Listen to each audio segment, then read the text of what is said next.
Voilà. Alors, c'est l'allocution que j'ai présentée le 16 août 2025, le jour où m'a été remise l'Ordre national du mérite. Rentrée où on tire. La milice ne fait pas de cadeaux, même aux enfants. C'était à Jouvernay, commune de Margencel, sur la place, près de la Fontaine, le 9 février 1944, à l'aube. Mon père, Marius Bouvet, boulanger, communiste, résistant FTP, bon comme son pain, me dira une de ses clientes, venait d'être arrêté avec son mitron André Grépillat.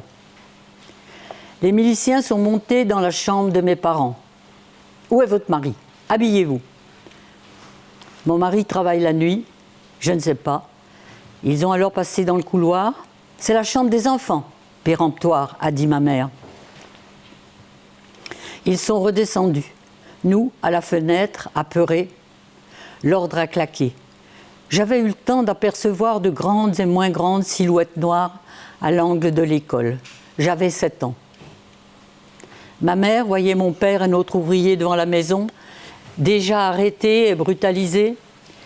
Ils emmenèrent leurs 2 prisonniers à la Grange à l'Art, confisquant notre Ford Gazoo jusqu'au mois de mars. Ma mère est remontée vers nous et a dit à haute voix « C'est fini ». Elle ne se faisait aucune illusion sur le sort de mon père. Leur engagement à tous deux était lucide. Ils l'avaient pris en toute connaissance de cause. De la Grange à l'Art, où ses souffrances commencèrent, mon père sera transféré à l'intendance militaire à Annecy, d'où nous parviendra ce mot du 21 février 1944. Enfin, vous allez connaître de mes nouvelles. On a été très dur pour moi, mais je résiste. Il s'inquiète de nous, puis « Ma lettre est une salade, ma tête une vinaigrette. » Il y en a de plus malheureux encore. J'espère que j'aurai par le même courrier de vos nouvelles. C'est ce qui me prive le plus. Je vous embrasse tous, 4, bien fort et gardons confiance.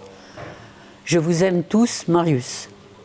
Le 24 février, il sera ramené au Savoie-Léman, à Thonon-les-Bains.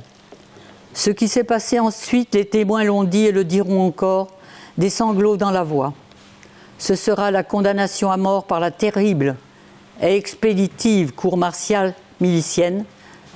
Armand Tognetti, son compagnon de résistance, sera le dernier à l'avoir vu vivant et il aura pu lui faire passer du sucre et une goutte de vin.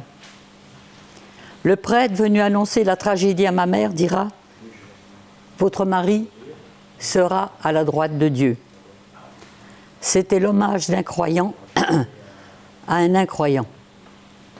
J'étais présente. Qu'ajouter après l'hommage que vous m'avez rendu, monsieur le directeur départemental de l'ONAC? Des remerciements d'abord à toutes celles et à tous ceux qui, à travers un titre, ont œuvré pour que j'obtienne cette décoration. Madame la députée, Anne-Sophie Violent, Monsieur le maire de Margencel, Patrick Bondaz, sans oublier notre ancien sous-préfet, Monsieur Emmanuel Cocan, et le soutien aujourd'hui de Monsieur Raymond Mudry, président départemental de l'Ordre national du mérite. Et puis vous, Monsieur le directeur, que j'ai écouté avec beaucoup d'émotion, car vos paroles ont montré qu'à travers ma personne, vous avez rendu hommage à toutes celles et à tous ceux qui, dans les heures noires de l'occupation, ont pris tous les risques pour bouter l'ennemi hors de France.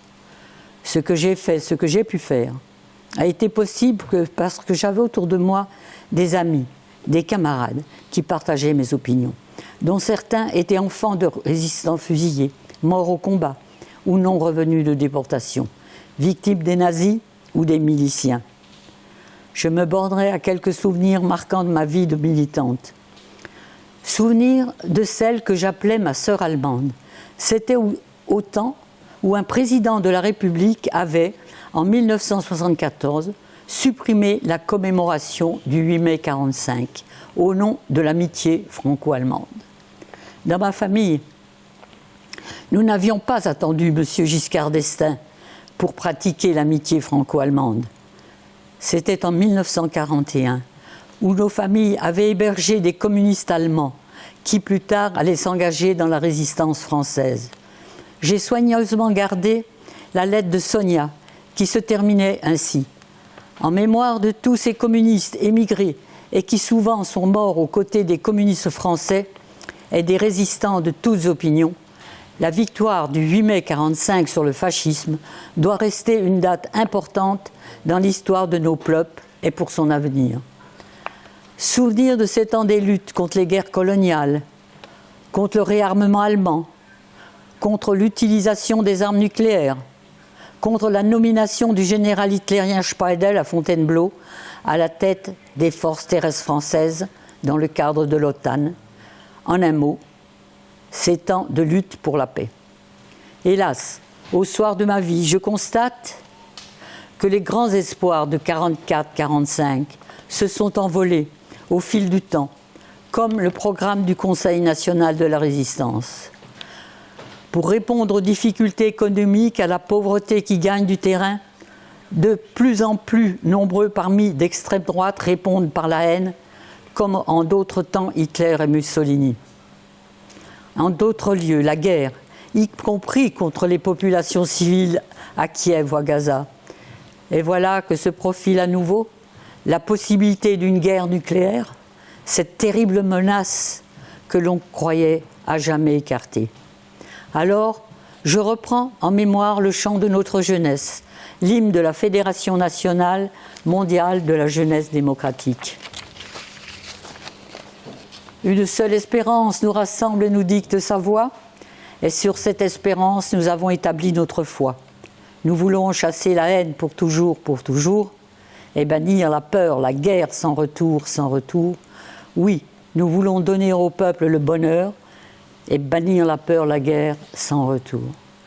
J'appelle les jeunes à reprendre ce combat. J'y crois encore, je vous l'avoue, et je leur dédie ce message de Bertolt Brecht. Qui reste au coin du feu quand la lutte commence et laisse d'autres défendre sa cause. Qu'il prenne garde, car s'il n'a pas pris part à la lutte, il partagera la défaite. Il n'échappera même pas à la lutte en voulant l'éviter, car il luttera pour la cause ennemie, celui qui n'a pas lutté pour la sienne.